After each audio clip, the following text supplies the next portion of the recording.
وَلَقَدْ آتَيْنَا مُوسَى الْكِتَابَ وَقَفَّيْنَا مِنْ بَعْدِهِ بِالرُّسُلِ وَآتَيْنَا عِيسَى ابْنَ مَرْيَمَ الْبَيِّنَاتِ وَأَيَّدْنَاهُ بِرُوحِ الْقُدُسِ أَفَكُلَّمَا جَاءَكُمْ رَسُولٌ بِمَا لَا تَهْوَى أَنفُسُكُمُ اسْتَكْبَرْتُمْ فَفَرِيقًا كَذَّبْتُمْ وَفَرِيقًا تَقْتُلُونَ۔ ہم نے موسیٰ علیہ السلام کو کتاب دی اور ان کے پیچھے اور رسول بھیجے، اور ہم نے حضرت عیسیٰ علیہ السلام کو روشن دلیلیں دی اور روح القدس سے ان کی تائید فرمائی۔ لیکن جب کبھی تمہارے پاس رسول وہ چیزیں لائے جو تمہاری طبیعتوں کے خلاف تھی تو تم نے جھٹ سے تکبر کیا، پس بعض کو تو جھٹلا دیا اور بعض کو قتل بھی کر ڈالا۔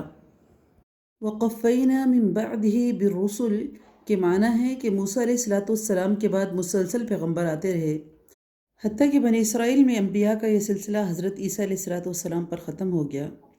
بینات سے مراد معجزات ہیں جو حضرت عیسیٰ علیہ السلام کو دیے گئے، جیسے مردوں کو زندہ کرنا، کوڑی اور اندھے کو صحت یاب کرنا، جس کا ذکر اللہ رب العزت نے سورۃ آل عمران میں بھی کیا ہے۔ روح القدس سے مراد حضرت جبریل علیہ السلام ہیں۔ ان کو روح القدس اس لیے کہا گیا کہ وہ امر تکوینی سے ظہور میں آئے، جیسے کہ خود حضرت عیسیٰ علیہ السلام کو روح کہا گیا، اور القدس سے مراد ذات الہی ہے اور اس کی طرف روح کی اضافت تشریفی ہے۔ ابن جریر نے اسی کو صحیح قرار دیا ہے کیونکہ سورۃ المائدہ میں روح القدس اور انجیل دونوں الگ الگ مذکور ہیں، اس لیے روح القدس سے انجیل مراد نہیں ہو سکتی۔ ایک اور آیت میں حضرت جبریل علیہ السلام کو الروح الامین فرمایا گیا ہے۔ حضرت صلی اللہ علیہ وسلم نے حضرت حسان کے متعلق فرمایا، اللہم ایدہ بروح القدس، اے اللہ روح القدس سے اس کی تائید فرما۔ ایک دوسری حدیث میں ہے وجبریل معک، جبریل تمہارے ساتھ ہیں۔ معلوم ہوا کہ روح سے مراد حضرت جبریل ہی ہیں۔ اور دوسری چیز ہے انبیاء کا جھٹلانا اور ان کو قتل کرنا، جیسے کہ محمد رسول اللہ صلی اللہ علیہ وسلم اور حضرت عیسیٰ علیہ السلام کو انہوں نے جھٹلایا۔ حضرت زکریا، یحییٰ علیہ السلام کو انہوں نے قتل کیا، یہی ان کی طریقہ کار تھے۔ وقالوا قلوبنا غلف، یہ کہتے ہیں کہ ہمارے دل غلاف والے ہیں، یا ہمارے دلوں کے اوپر پردہ ہے، یا ہمارے دل ڈھکے ہوئے ہیں۔ اللہ کہتے ہیں نہیں، بلکہ ان کے کفر کی وجہ سے ان کے اوپر اللہ تعالیٰ نے ان کو ملعون کر دیا ہے اور ان کا ایمان بہت ہی توڑا ہے۔ یعنی دلوں پر حق کا اثر نہ کرنا کوئی فخر کی بات نہیں ہے، بلکہ یہ تو ملعون ہونے کی علامت ہے۔ پس ان کا ایمان بھی تھوڑا تھا جو اللہ کے نزدیک نامقبول تھا، یا ان میں ایمان لانے والے بہت تھوڑے لوگ تھے۔ وَلَمَّا جَاءَهُمْ كِتَابٌ مِّنْ عِنْدِ اللَّهِ مُصَدِّقٌ لِمَا مَعَهُمْ وَكَانُوا مِنْ قَبْلُ يَسْتَفْتِحُونَ عَلَى الَّذِينَ كَفَرُوا فَلَمَّا جَاءَهُمْ مَا عَرَفُوا كَفَرُوا بِهِ فَلَعْنَةُ اللَّهِ عَلَى الْكَافِرِينَ۔ اور ان کے پاس جب اللہ تعالیٰ کی کتاب، ان کی کتاب کو سچا کرنے والی آئی، حالانکہ پہلے یہ خود اس کے ذریعہ کافروں پر فتح چاہتے تھے، تو باوجود آ جانے کے اور باوجود پہچان لینے کے پھر بھی کفر کرنے لگے۔ اللہ تعالیٰ کی کافروں پر لعنت ہو۔ یعنی جب یہ یہود مشرکین سے شکست کھا جاتے تو اللہ سے دعا کرتے، یا اللہ آخری نبی کو جلد مبعوث فرما تاکہ ہم ان سے مل کر ان مشرکین پر غلبہ حاصل کریں۔ یعنی استفتاح بمعنی استنصار ہے اور دوسرے معنی خبر دینے کے ہیں۔ یعنی یہودی کافروں کو خبر دیتے کہ عنقریب ایک نبی مبعوث ہوگا، لیکن بعثت کے بعد علم رکھنے کے باوجود نبی کرم صلی اللہ علیہ وسلم پر محض حسد کی وجہ سے یہ ایمان نہیں لے کر آئے۔ بئس ما اشتروا به انفسهم ان يكفروا بما انزل الله بغيا ان ينزل الله من فضله على من يشاء من عباده۔ بہت بری ہے وہ چیز جس کے بدلے انہوں نے اپنے آپ کو بیچ ڈالا، وہ ان کا کفر ہے اللہ تعالیٰ کی طرف سے نازل شدہ چیزوں کے ساتھ، محض اس بات سے جل کر کہ اللہ تعالیٰ نے اپنا فضل اپنے جس بندے پر چاہا نازل فرمایا، اور اس کے باعث یہ لوگ غضب پر غضب کے مستحق ہو گئے، اور ان کافروں کے لیے رسوا کر دینے والا عذاب ہے۔ غضب پر غضب کا مطلب ہے بہت زیادہ غصہ، کیونکہ بار بار وہ غضب کرنے والے کام کرتے رہے اور بعد میں محض حسد کی وجہ سے قرآن اور رسول اللہ صلی اللہ علیہ وسلم کا انہوں نے انکار کیا۔ وَإِذَا قِيلَ لَهُمْ آمِنُوا بِمَا أَنزَلَ اللَّهُ قَالُوا نُؤْمِنُ بِمَا أُنزِلَ عَلَيْنَا وَيَكْفُرُونَ بِمَا وَرَاءَهُ۔ اور جب ان سے کہا جاتا کہ اللہ کی اتاری ہوئی کتاب پر ایمان لاؤ تو کہہ دیتے کہ جو ہم پر اتاری گئی ہے اس پر ہمارا ایمان ہے، حالانکہ اس کے بعد والی کے ساتھ جو اس کی تصدیق کرنے والی ہے کفر کرتے ہیں۔ اچھا تو ان سے یہ دریافت کریں کہ اگر تمہارا ایمان پہلی کتابوں پر ہے تو پھر تم نے اگلے نبیوں کو کیوں قتل کیا؟ وَلَقَدْ جَاءَكُمْ مُوسَى بِالْبَيِّنَاتِ ثُمَّ اتَّخَذْتُمُ الْعِجْلَ مِنْ بَعْدِهِ وَأَنْتُمْ ظَالِمُونَ۔ اللہ فرماتے ہیں تمہارے پاس تو موسیٰ علیہ السلام یہی دلیلیں لے کر آئے، لیکن تم نے پھر بھی بچھڑے کو پوجا اور تم ہی ظالم ہو۔ وَإِذْ أَخَذْنَا مِيثَاقَكُمْ وَرَفَعْنَا فَوْقَكُمُ الطُّورَ، اور جب ہم نے تم سے وعدہ لیا اور تم پر طور کو کھڑا کر دیا اور کہا کہ ہماری دی ہوئی چیزوں کو مضبوطی سے تھامو اور اسے سنو، تو انہوں نے کہا ہم نے سنا اور پھر نافرمانی کی، اور ان کے دلوں میں بچھڑے کی محبت کو گویا گھول کر پلا دی گئی۔ بس ان کے کفر کی وجہ سے اللہ کہتا ہے ان سے کہہ دیجئے کہ تمہارا ایمان تمہیں برا حکم دے رہا ہے اگر تم مومن ہو۔ ایک تو محبت خود ایسی چیز ہوتی ہے کہ انسان کو اندھا کر دیتی ہے، بہرا بنا دیتی ہے۔ دوسرے اس کو ان لوگوں کو اشربو پلا دی گئی۔ تعبیر کیا گیا کہ کیونکہ پانی انسان کے رگ رگ میں خوب دوڑتا ہے جبکہ کھانے کا گزر اس طرح نہیں ہوتا، تو اس طرح ان کے دلوں کے اندر اللہ رب العزت نے ان کے دلوں میں اس بچھڑے کی محبت جو تھی وہ گھول کر پلا دی گئی تھی۔ ان كانت لكم الدار الآخرة عند الله خالصة من دون الناس فتمنوا الموت ان کنتم صادقین۔ اے محمد صلی اللہ علیہ وسلم آپ ان سے کہہ دیجئے اگر آخرت کا گھر صرف تمہارے لیے ہی ہے، اللہ کے نزدیک کسی اور کے لیے نہیں، تو آؤ اپنی موت کو طلب کرو اگر تم سچے ہو۔ وَلَن يَتَمَنَّوْهُ أَبَدًا، لیکن یہ اپنی کرتوتوں کو دیکھتے ہوئے کبھی بھی موت کو نہیں مانگیں گے۔ اللہ تعالیٰ ظالموں کو خوب جانتا ہے۔ وَلَتَجِدَنَّهُمْ أَحْرَصَ النَّاسِ عَلَى حَيَاةٍ وَمِنَ الَّذِينَ أَشْرَكُوا يَوَدُّ أَحَدُهُمْ لَوْ يُعَمَّرُ أَلْفَ سَنَةٍ، بلکہ محمد رسول اللہ صلی اللہ علیہ وسلم سب سے زیادہ دنیا کے حریص یہی ہیں، آپ ان کو ہی دنیا کے حریص پائیں گے۔ یہ حرص زندگی میں مشرکوں سے بھی زیادہ ہے۔ ان میں تو ہر شخص 1,000 سال کی عمر چاہتا ہے، گویا یہ عمر دیا جانا بھی انہیں عذاب سے نہیں چھڑا سکتا۔ اللہ تعالیٰ ان کے کاموں کو بخوبی دیکھ رہا ہے۔ قُلْ مَنْ كَانَ عَدُوًّا لِجِبْرِيلَ فَإِنَّهُ نَزَّلَهُ عَلَىٰ قَلْبِكَ بِإِذْنِ اللَّهِ۔ اے نبی آپ کہہ دیجئے جو جبریل کا دشمن ہے جس نے آپ کے دل پہ پیغام باری تعالیٰ کو اتارا ہے، جو پیغام ان کے پاس کی کتاب کی تصدیق کرنے والا ہے اور مومنوں کو ہدایت اور خوشخبری دینے والا ہے۔ احادیث میں ہے کہ چند یہودی نبی اکرم صلی اللہ علیہ وسلم کے پاس آئے اور کہا کہ اگر آپ ان کو یہ صحیح صحیح جواب دے دیں تو ہم ایمان لے آئیں گے، کیونکہ نبی اکرم کے علاوہ کوئی ان کا جواب نہیں دے سکتا۔ جب آپ صلی اللہ علیہ وسلم نے ان سوالوں کا جواب دے دیا تو انہوں نے کہا کہ آپ صلی اللہ علیہ وسلم پر وحی کون لاتا ہے؟ تو آپ نے فرمایا جبریل۔ یہود کہنے لگے جبریل تو ہمارا دشمن ہے، وہی تو قتال، لڑائی اور عذاب ہم پر لے کر اترتا رہا ہے۔ اسی بہانے سے انہوں نے آپ صلی اللہ علیہ وسلم کی نبوت کو ماننے سے انکار کر دیا۔ من كان عدوا لله وملائكته ورسله وجبريل وميكال فإن الله عدو للكافرين۔ تو اللہ بھی اس کا دشمن ہے، یعنی کہ جو شخص اللہ کا، اس کے فرشتوں کا، اس کے رسولوں کا اور جبریل کا اور میکائیل کا دشمن ہے، ایسے کافروں کا اللہ تعالیٰ بھی خود دشمن ہے۔ کیونکہ یہود کہا کرتے تھے کہ میکائیل ہمارے دوست ہیں، اللہ تعالیٰ نے فرمایا یہ سب میرے مقبول بندے ہیں، ان میں سے کوئی ایک کا بھی کوئی دشمن ہوگا تو وہ سب کا ہی دشمن ہے۔ تو یعنی یہ ان کی عادتیں تھیں کہ بعض چیزوں پر ایمان لانا، بعض چیزوں کو چھوڑ دینا، بعض فرشتوں کو ماننا، بعض فرشتوں کو نہ ماننا۔ تو اللہ رب العزت نے فرمایا جو کسی ایک چیز کا انکار کرتا ہے گویا وہ دوسری چیز کا بھی انکار کر رہا ہے، تو اس لیے ان کے یہ جھوٹے بہانے اللہ کے ہاں مقبول نہیں تھے۔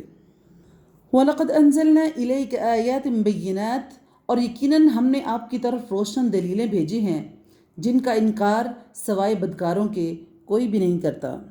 أَوَكُلَّمَا أَحَدُوا عَهْدًا نَبَذَهُ فَرِيقٌ مِّنْهُمْ، اور یہ لوگ جب کوئی عہد کرتے ہیں تو ان کی ایک نہ ایک جماعت اسے توڑ دیتی ہے، بلکہ ان میں سے اکثر ایمان سے خالی ہیں۔ وَلَمَّا جَاءَهُمْ رَسُولٌ مِّنْ عِندِ اللَّهِ، اور کبھی ان کے پاس اللہ کا کوئی رسول ان کی کتاب کی تصدیق کرنے والا آیا ہے، ان اہل کتاب کا ایک فرقے نے اللہ کی کتاب کو اس کے پیٹھ کے پیچھے ڈال دیا، گویا کہ یہ اسے جانتے ہی نہیں ہیں۔ یعنی اللہ کی کتاب کو اس طرح پس پش پھینک دیتے تھے اور اس کو اگنور کرتے تھے کہ گویا کہ ان کو پتہ ہی نہیں یہ اللہ کی کتاب ہے۔ اس حد تک یہ اہانت کرتے تھے۔ اسی لیے اللہ رب العزت کہہ رہے ہیں کہ ہم نے آپ صلی اللہ علیہ وسلم کو بھی بہت سی آیات بینات عطا کی ہیں جن کو دیکھ کر یہود کو ایمان تو لے آنا چاہیے، لیکن جیسے کہ ان کے پاس پہلے بھی اللہ کی کتابیں آئیں، اللہ کے رسول آئے، اللہ کے فرشتے آئے اور بہت ساری بینات آئی، لیکن یہ ایمان لے کر نہیں آئے، اسی طرح وہی حال انہوں نے محمد رسول اللہ صلی اللہ علیہ وسلم کے ساتھ بھی کیا۔ وَاتَّبَعُوا مَا تَتْلُو الشَّيَاطِينُ عَلَى مُلْكِ سُلَيْمَانَ، اور اس چیز کے پیچھے لگ گئے جسے شیاطین حضرت سلیمان علیہ السلام کی حکومت میں پڑھتے تھے۔ اللہ کہتے ہیں سلیمان نے نہ تو کفر کیا، بلکہ یہ کفر کس نے کیا تھا؟ شیطانوں کا تھا۔ وہ کیا کرتے تھے؟ وہ لوگوں کو جادو سکھایا کرتے تھے، اور بابل شہر میں ہاروت اور ماروت دو فرشتوں پر جو اتارا گیا تھا، وہ دونوں بھی کسی شخص کو اس وقت تک علم نہیں سکھاتے تھے، یعنی جادو کا علم، جب تک وہ یہ نہ کہہ دیں کہ ہم تو ایک آزمائش ہیں، تم کفر نہ کرو۔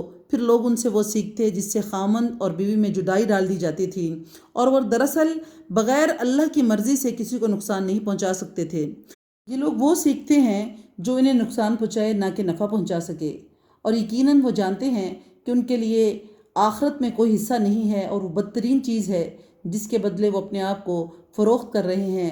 کاش کہ یہ جانتے ہوتے۔ ہاروت ماروت کے بارے میں اسرائیلی روایات کی بھرمار ہے، لیکن کسی صحیح روایت سے اس کا کوئی حوالہ نہیں ملتا۔ قرآن نے اس واقعے کو خود ہی اختصار کے ساتھ بیان کر دیا ہے جتنا کو ضروری معلوم ہوتا تھا۔ اللہ تعالیٰ نے بابل میں ہاروت ماروت فرشتوں پر جادو کا علم جو نازل فرمایا تھا، اس کا ذکر اللہ نے قرآن میں کیا تھا، اور اس کا مقصد بھی امام ابن کثیر فرماتے ہیں تاکہ لوگوں کو بتایا جائے کہ انبیاء علیہ السلام کے ہاتھوں پر جو معجزے ہیں وہ جادو سے مختلف ہیں، اور جادو یہ ہے جس کا علم اللہ کی طرف سے عطا کیا گیا ہے، اور اس دور میں جادو عام ہونے کی وجہ سے لوگ انبیاء کو بھی نعوذ باللہ جادوگر کہتے تھے۔ اس مغالطے سے لوگوں کو بچانے کے لیے اور بطور امتحان اللہ رب العزت نے فرشتوں کو نازل کیا تاکہ لوگوں کو پتہ چل سکے کہ جادو اور چیز ہے اور اللہ رب العزت کے اپنے انبیاء کو دیے ہوئے معجزات اور چیز ہیں۔ اور دوسری چیز بنی اسرائیل کی جو اخلاقی طور پر گرے ہونے کی نشاندہی کی ہے کہ بنی اسرائیل کس طرح جادو سیکھنے کے لیے فرشتوں کے پیچھے پڑے، اور وہ ایسا جادو سیکھ رہے تھے جس کا مقصد لوگوں کے گھروں کو جاڑنا، میاں بیوی کے درمیان نفرت کی دیواریں کھڑی کرنا، یعنی ان کی یہ اخلاقی طور پر پست ہونے کی نشانی تھی کہ وہ ان گھٹیا چیزوں میں پڑے ہوئے تھے۔ وَلَوْ أَنَّهُمْ آمَنُوا وَاتَّقُوا لَمَثُوبَةٌ مِّنْ عِنْدِ اللَّهِ خَيْرٌ، اور اگر یہ لوگ صاحب ایمان متقی بن جاتے تو اللہ کی طرف سے بہترین ثواب انہیں ملتا اگر یہ جانتے۔ یا ایھا الذین آمنوا لا تقولوا راعنا وقولوا انظرنا، اے ایمان والو تم نبی اکرم محمد صلی اللہ علیہ وسلم کو راعنا نہ کہا کرو بلکہ انظرنا کہو، یعنی ہماری طرف دیکھیے اور سنتے رہیے۔ اور کافروں کے لیے دردناک عذاب ہے۔ ما یود الذین کفروا من اہل الکتاب ولا المشرکین ان ينزل علیکم من خیر من ربکم، نہ تو اہل کتاب کے کافر اور نہ ہی مشرکین چاہتے ہیں کہ تم پر تمہارے رب کی طرف سے کوئی بھلائی نازل ہو، یہ ان کے حسد کی وجہ سے ہے۔ اللہ تعالیٰ جسے چاہے اپنی رحمت اور خصوصیت کو عطا فرمائے، اللہ بڑے فضل والا ہے۔ ما ننسخ من آیت او ننسها نأتی بخیر منها او مثلها، اللہ فرماتے ہیں جس آیت کو ہم منسوخ کر دیں یا بھلا دیں تو اس سے بہتر یا اس جیسی اور لے کر آتے ہیں۔ کیا تو نہیں جانتا کہ اللہ تعالیٰ ہر چیز کے اوپر قادر ہے؟ الم تعلم ان اللہ لہ ملک السماوات والارض، کہ تمہیں علم نہیں ہے کہ زمین آسمان کا مالک اللہ ہی ہے اور اللہ کے سوا تمہارا کوئی ولی اور مددگار نہیں ہے۔ ام تريدون ان تسألوا رسولکم کما سئل موسیٰ من قبل، کیا تم نے اپنے رسول سے بھی یہی پوچھنا چاہتے ہو جو اس سے پہلے موسیٰ علیہ السلام سے پوچھا گیا تھا؟ تو سنو، ایمان کو کفر سے بدلنے والا سیدھی راہ سے بھٹک جاتا ہے۔ ود کثیر من اہل الکتاب لو یردونکم من بعد ایمانکم کفارا، ان اہل کتاب کے اکثر لوگ باوجود حق واضح ہو جانے کے محض حسد اور بغض کی وجہ پر تمہیں بھی ایمان سے ہٹا دینا چاہتے ہیں۔ تم بھی معاف کرو اور چھوڑو یہاں تک کہ اللہ تعالیٰ اپنا حکم لے کر آئے، یقیناً اللہ تعالیٰ ہر چیز پر قدرت رکھتا ہے۔ اور اللہ نے نبی کو کہا کہ تمہیں کیا کرنا چاہیے، وَأَقِيمُوا الصَّلَاةَ وَآتُوا الزَّكَاةَ، تمہیں نماز قائم کرنی چاہیے، زکوٰۃ دیتے رہنی چاہیے اور جو بھلائی کے تم اپنے لیے آگے کام بھیجو گے سب کچھ اللہ کے پاس اس کو پالو گے، بے شک اللہ تعالیٰ تمہارے اعمال کو اچھی طرح دیکھ رہا ہے۔ وقالوا لن يدخل الجنة الا من كان هودا او نصارى، یہ کہتے ہیں کہ جنت میں یہود و نصارہ کے علاوہ کوئی اور جنت میں نہیں جائے گا۔ تو اللہ فرماتے ہیں ان سے کہہ دیجئے یہ صرف ان کی آرزویں ہیں، ان سے کہو کہ اگر تم سچی ہو تو کوئی دلیل پیش کرو۔ بلا من اسلم وجہہ للہ وہو محسن، اللہ فرماتے ہیں سنو جو بھی اپنے آپ کو خلوص کے ساتھ اللہ کے سامنے جھکا دے، بے شک اللہ اس کا پورا پورا بدلہ دے گا، اس پر نہ تو کوئی خوف ہوگا، نہ اسے کوئی اداسی ہوگی اور نہ کوئی غم ہوگا۔ وقالت الیہود لیست النصارى علی شیء، یہودی کہتے ہیں نصرانی حق پر نہیں ہیں، اور نصرانی کہتے ہیں کہ یہودی حق پر نہیں ہے، حالانکہ یہ سب لوگ تورات پڑھتے ہیں۔ اسی طرح انہی جیسی بات پر بے علم بھی کہتے ہیں، قیامت کے دن اللہ ان کے اس اختلاف کا فیصلہ ان کے درمیان کر دے گا۔ وَمَنْ أَظْلَمُ مِمَّنْ مَنَعَ مَسَاجِدَ اللَّهِ أَنْ يُذْكَرَ فِيهَا اسْمُهُ، اللہ فرماتے ہیں اس شخص سے بڑا ظالم کون ہے جو اللہ تعالیٰ کی مسجدوں میں اللہ کے ذکر کیے جانے کو روکے اور ان میں بربادی کرنے کی کوشش کرے۔ ایسے لوگوں کو خوف کھاتے ہوئے ہی اس میں جانا چاہیے، ان کے لیے دنیا میں رسوائی ہے اور آخرت میں بہت بڑا عذاب ہے۔ مفسرین کے یہاں دو رائے ہیں۔ ایک رائے یہ ہے کہ اس سے مراد عیسائی ہے جنہوں نے بادشاہ روم کے ساتھ مل کر بیت المقدس میں یہودیوں کو نماز پڑھنے سے روکا اور اس کی تخریب کاری میں حصہ لیا۔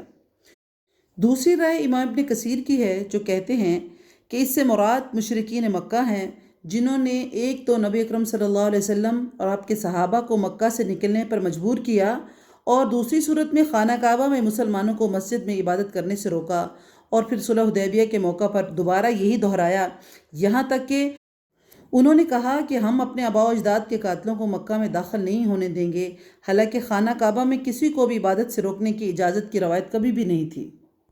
وَلِلَّهِ الْمَشْرِقُ وَالْمَغْرِبُ فَأَيْنَمَا تُوَلُّوا فَثَمَّ وَجْهُ اللَّهِ، اور مشرق اور مغرب کا مالک اللہ ہی ہے، تم جدھر بھی منہ کرو ادھر ہی اللہ کا منہ ہے، اللہ تعالیٰ کشادگی اور وسعت والا ہے اور بڑے علم والا ہے۔ ہجرت کے بعد جب مسلمان بیت المقدس کی طرف رخ کر کے نماز پڑھتے تو ان کے دلوں میں آتا کہ ہم اپنا گھر بار مکہ اور ہر چیز چھوڑ کر آ گئے ہیں، تو یہاں پر یہ آیت نازل ہوئی۔ بس کہتے ہیں یہ آیت اس وقت نازل ہوئی جب بیت المقدس سے پھر خانہ کعبہ کی طرف رخ کرنے کا حکم ہوا تو یہودیوں نے طرح طرح کی باتیں بنائیں۔ بعض کے نزدیک اس کے نزول کا سبب سفر میں سواری یا نفل نماز پڑھنے کی اجازت ہے کہ سواری کا منہ کدھر بھی ہو نماز پڑھ سکتے ہیں۔ کبھی چند اسباب جمع ہو جاتے ہیں اور ان سب کے حکم کے لیے ایک ہی آیت ہو جاتی ہے، تو یعنی کہ مسلمانوں کی دل کی تسلی کے لیے، اور اس کے بعد خانہ کعبہ کے تحویل کے لیے، تحویل کعبہ کے لیے، اور تیسری چیز کہ جب رسول اللہ صلی اللہ علیہ وسلم کو کفار نے یہ باتیں کی کہ مسلمان کبھی ادھر منہ کر کے نماز پڑھتے ہیں، یعنی کبھی بیت المقدس کی طرف منہ کر کے نماز پڑھتے ہیں اور کبھی بیت اللہ کی طرف، تو اللہ رب العزت نے اس کی وضاحت کی کہ مشرق ہو یا مغرب سب کا مالک اللہ ہی ہے، تم جدھر بھی منہ کر لو گے اللہ کی رضامندی کو پالو گے۔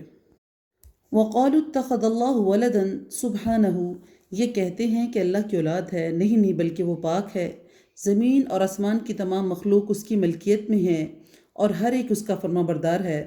بدیع السماوات والارض، وہ زمین اور آسمان کا پیدا کرنے والا ہے، وہ جس کو چاہتا ہے، بدیع کہتے ہیں ابتدا سے پیدا کرنا، یعنی شروع سے، یہ نہیں کہ زمین آسمان کو، جب زمین آسمان کا سٹارٹ ہوا کہ وہ زمین آسمان کا ابتدا سے پیدا کرنے والا ہے، وہ جس کام کو کرنا چاہے صرف اتنا کہہ دیتا ہے کن ہو جا فیکون، پس وہ ہو جاتا ہے۔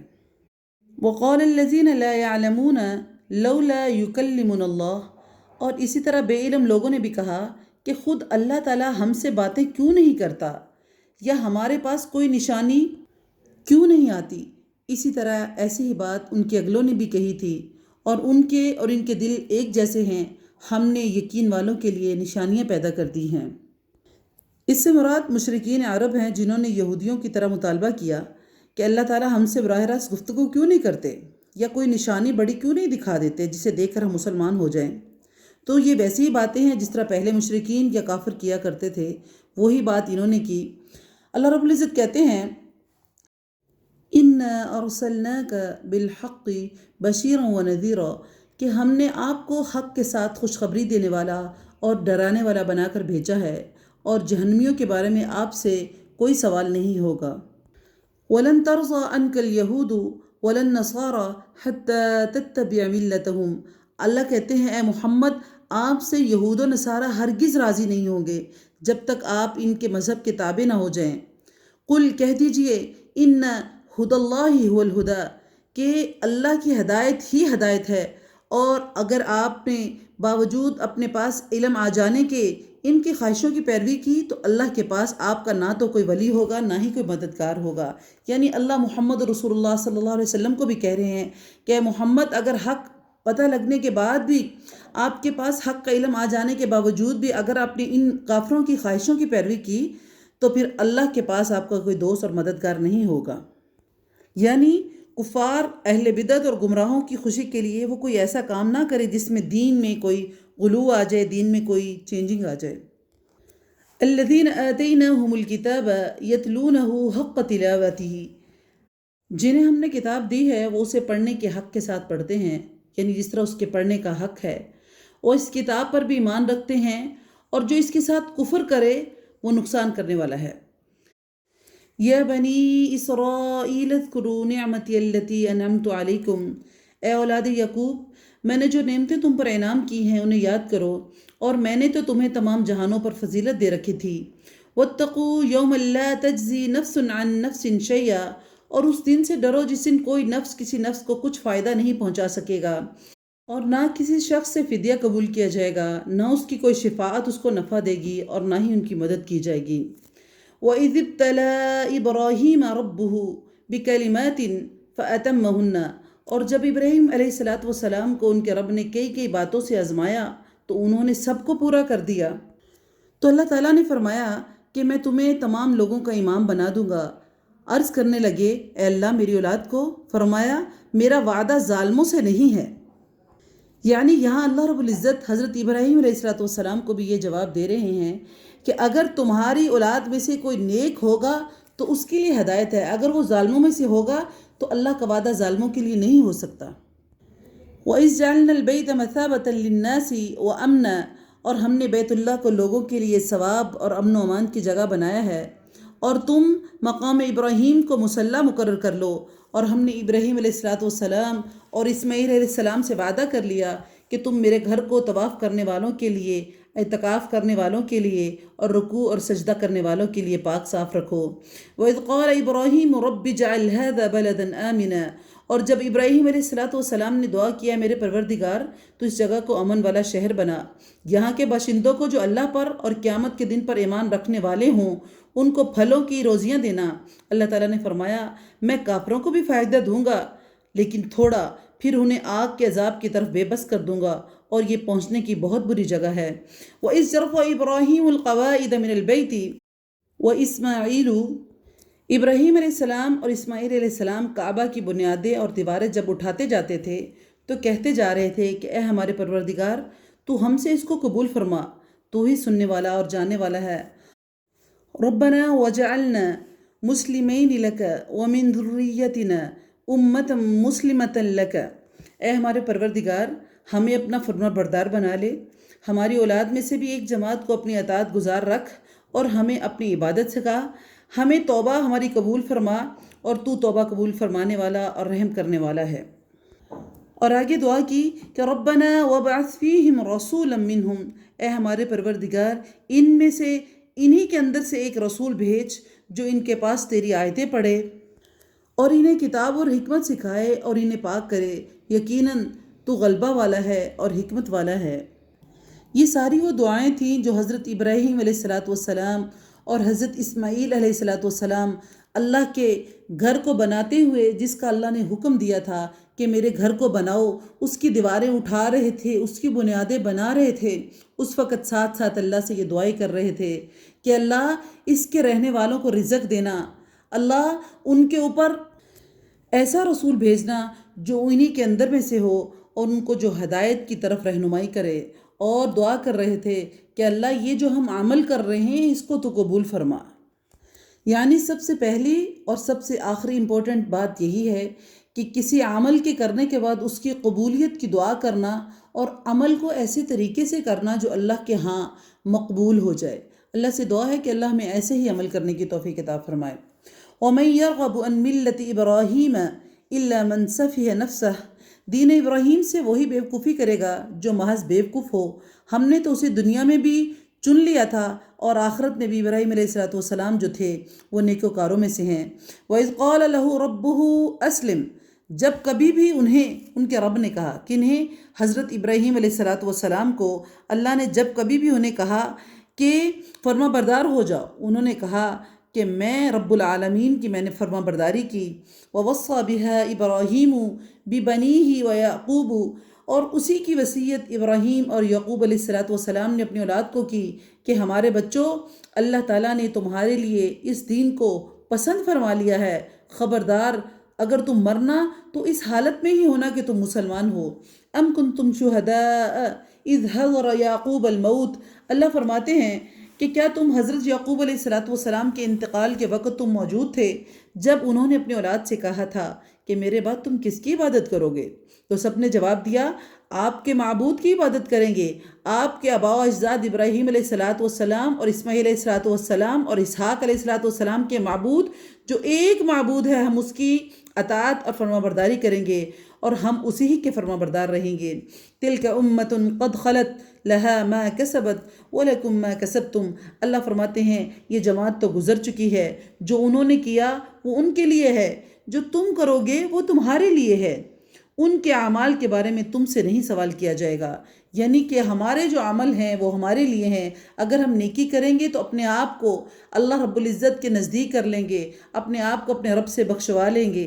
لیکن اگر ہم یہ سمجھیں کہ ہم کچھ بھی نہیں کریں، کسی نبی کے صدقے، کسی ولی کے صدقے، بغیر عمل کیے ہم جنت میں چلے جائیں گے، تو یہ ہماری بھول ہے۔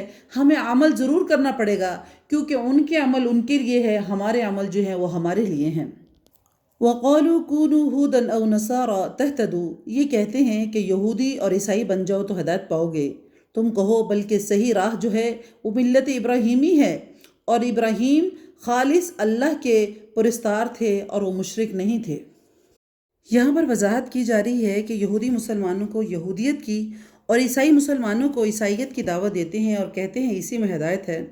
اللہ رب العزت نے فرمایا ان سے کہو ہدایت جو ہے ملت ابراہیمی کی پیروی میں ہے، جو کہ حنیف ہے، یعنی کہ یک طرفہ ہے، اور ابراہیم علیہ السلام نہ تو یہودی تھے نہ عیسائی تھے، یعنی کہ دونوں میں شرک کی آمیزش موجود ہے، اس لیے اللہ رب العزت نے دونوں کی تردید کر دی۔ اللہ نے کہا نہ وہ مشرک تھے نہ وہ یہودی اور عیسائی تھے، بلکہ وہ کون تھے؟ حنیفاً، یکسو، اللہ کی طرف رجوع کرنے والے تھے۔ قولوا آمنا بالله وما أنزل إلينا وما أنزل إلى إبراهيم وإسماعيل وإسحاق ويعقوب والأسباط وما أوتي موسى وعيسى وما أوتي النبيون من ربهم، اے مسلمانوں تم سب کہو کہ ہم اللہ پر ایمان لائے اور اس چیز پر بھی جو ہماری طرف اتاری گئی، اور وہ اس چیز پر بھی جو ابراہیم، اسماعیل، اسحاق، یعقوب علیہم السلام پر اور ان کے اولاد پر اتاری گئی، اور جو کچھ اللہ کی جانب سے موسیٰ اور عیسیٰ علیہم السلام اور دوسرے انبیاء اکرام پر اتاری گئی، ہم ان میں سے کسی کے درمیان فرق نہیں کرتے اور ہم اللہ کے فرما بردار ہیں۔ یعنی یہ ایمان یہ ہے کہ تمام انبیاء علیہم السلام کو اللہ تعالیٰ کی طرف سے جو کچھ بھی ملا یا نازل ہوا ہم اس پر سب پر ایمان لے کر آئے، کسی بھی کتاب یا رسول کا انکار نہ کیا جائے، کسی ایک کتاب یا نبی کو ماننا اور کسی ایک کتاب یا نبی کو نہ ماننا کہ انبیاء کے درمیان تفریق ہے جس کو اسلام نے جائز نہیں رکھا۔ البتہ عمل اب صرف قرآن حکیم پر ہی ہوگا، پچھلی لکھی ہوئی کتابوں پر نہیں، کیونکہ وہ اب اصلی حالت میں موجود نہیں ہیں بلکہ وہ تحریف ہو چکی ہیں، اور دوسرے قرآن نے ان سب کو منسوخ بھی کر دیا ہے۔ فَإِنْ آمَنُوا بِمِثْلِ مَا آمَنْتُمْ فَقَدِ اهْتَدَوْا، اگر وہ تم جیسا ایمان لے کر آئیں تو ہدایت پائیں گے، اور اگر وہ منہ موڑیں گے تو وہ صریح اختلاف میں ہے۔ اللہ تعالیٰ ان سے عنقریب آپ کی کفایت کرے گا اور وہ خوب سننے والا اور جاننے والا ہے۔ صحابہ کرام بھی اسی مذکورہ طریقے پر ایمان لائے تھے، اس لیے اللہ رب العزت صحابہ کرام کی مثال دیتے ہوئے کہہ رہے ہیں کہ اگر یہ کافر بھی اسی طرح ایمان لے کر آئیں جس طرح صحابہ تم پر ایمان لائے ہیں تو پھر یقیناً یہ ہدایت یافتہ ہو جائیں گے، لیکن یہ ضد میں اور اختلاف میں منہ موڑیں گے تو اے محمد آپ کو گھبرانے کی ضرورت نہیں ہے، ان کی سازشیں آپ کا کچھ نہیں بگاڑ سکتی، کیونکہ اللہ تعالیٰ آپ کو کفایت کرنے والا ہے۔ چنانچہ ایسا ہی ہوا، چند سالوں میں وعدہ پورا ہوا، بنو قینقاع اور بنو نذیر کو جلا وطن کر دیا گیا، بنو قریظہ جو ہے وہ قتل کر دیے گئے۔ صبغۃ اللہ ومن احسن من اللہ صبغہ ونحن له عابدون۔ اللہ کا رنگ اختیار کرو، اللہ تعالیٰ کا رنگ سب سے اچھا رنگ ہے، اور اللہ تعالیٰ کے رنگ سے اچھا رنگ کس کا ہوگا؟ ہم تو اسی ہی کی عبادت کرنے والے ہیں۔ عیسائیوں نے ایک زر رنگ کا پانی مقرر کر رکھا ہے جو ہر عیسائی بچے کو یا ہر اس شخص کو دیا جاتا ہے جس کو عیسائی بنانا مقصود ہوتا ہے۔ ان کے نزدیک یہ بہت ضروری ہے، اس کے بغیر وہ کسی کو پاک تصور نہیں کرتے۔ اللہ تعالیٰ نے ان کی تردید فرمائی اور کہا کہ اصل رنگ تو اللہ کا رنگ ہے، اس سے بہتر کوئی رنگ نہیں ہے۔ اللہ کے رنگ سے مراد وہ دین فطرت یعنی دین اسلام ہے، جس کی طرف ہر نبی نے اپنے اپنے دور میں اپنی اپنی امتوں کو دعوت دی، اور وہ دعوت توحید تھی۔ قُلْ أَتُحَاجُّونَنَا فِي اللَّهِ وَهُوَ رَبُّنَا وَرَبُّكُمْ۔ آپ کہہ دیجئے کہ تم ہم سے اللہ کے بارے میں جھگڑتے ہو، وہ جو ہمارا رب ہے اور تمہارا رب ہے، ہمارے لیے ہمارے اعمال ہیں، تمہارے لیے تمہارے اعمال ہیں، ہم تو اسی کے لیے مخلص ہیں۔ ام تقولون ان ابراہیم واسماعیل واسحاق ویعقوب والاسباط كانوا هودا او نصارا۔ کیا تم کہتے ہو کہ ابراہیم اور اسماعیل اور اسحاق اور یعقوب علیہ السلام اور ان کی اولادیں یہودی یا نصرانی تھے؟ تو کہہ دو کیا تم زیادہ جانتے ہو یا اللہ تعالیٰ زیادہ جانتا ہے؟ اللہ کے پاس شہادت چھپانے والے سے زیادہ ظالم اور کون ہے، اور اللہ تمہارے تمام کاموں سے غافل نہیں ہے۔ یعنی یہود و نصارہ کہتے تھے کہ یہ انبیاء اور ان کی اولادیں جو ہیں وہ یہودی اور عیسائی تھے، جبکہ اللہ رب العزت کا قرآن اس کی نفی کر رہا ہے اور ہمیشہ کرتا آیا ہے۔ تو اللہ اس میں پوچھ رہے ہیں کہ ان سے پوچھو کہ تمہارے پاس زیادہ علم ہے یا اللہ کے پاس زیادہ علم ہے؟ تلک امت قد خلت لها ما کسبت ولکم ما کسبتم ولا تسألون عما كانوا يعملون۔ یہ امت ہے جو گزر چکی ہے، جو انہوں نے کیا ان کے لیے ان کے اعمال ہیں، اور جو تم نے کیا تمہارے لیے تمہارے اعمال ہیں، تم سے ان کے اعمال کے بارے میں کوئی سوال نہیں کیا جائے گا۔ اس آیات میں دوبارہ نیک عمل کی طرف کوشش کرنے کی اہمیت کو اجاگر کیا گیا ہے، اور بزرگوں کی طرف اس کو منسوب کرنا، اس چیزوں کا فائدے کو بالکل بے معنی قرار دیا گیا ہے، کیونکہ رسول اللہ صلی اللہ علیہ وسلم نے فرمایا جس کو اس کا عمل پیچھے چھوڑ گیا اس کا نسب اس کو آگے نہیں بڑھائے گا۔ مطلب یہ ہے کہ آپ کے اسلاف کی نیکیوں میں سے تمہیں کوئی فائدہ اور ان کے گناہوں میں سے تمہیں کوئی مواخذہ نہیں ہوگا، بلکہ ان کے عملوں کی بابت تم سے کچھ نہیں پوچھا جائے گا۔ اللہ رب العزت سورۃ فاطر میں فرماتے ہیں وَلَا تَزِرُ وَازِرَةٌ وِزْرَ أُخْرَى، کہ کوئی بندہ کسی دوسرے کا بوجھ نہیں اٹھائے گا۔ اور ایک اور جگہ فرمایا وَأَن لَيْسَ لِلْإِنسَانِ إِلَّا مَا سَعَىٰ، کہ انسان کے لیے وہی کچھ ہے جس کی اس نے کوشش کی، اس نے سعی کی۔ تو ہم جس چیز کی کوشش کریں گے وہ انشاءاللہ ہمیں ضرور ملے گا۔ رمضان کا مہینہ آنے والا ہے، بس کچھ ہی دیر میں سٹارٹ ہو جانا ہے۔ اللہ رب العزت سے دعا ہے کہ اللہ تعالیٰ قرآن کو اور رمضان کو ہمارے لیے باعث برکت بنا دے، اور اس قرآن کو ہمارا اوڑھنا بچھوڑنا بنا دے۔ اللہ تعالیٰ عمل کرنے کی توفیق عطا فرمائے۔ السلام علیکم ورحمۃ اللہ وبرکاتہ۔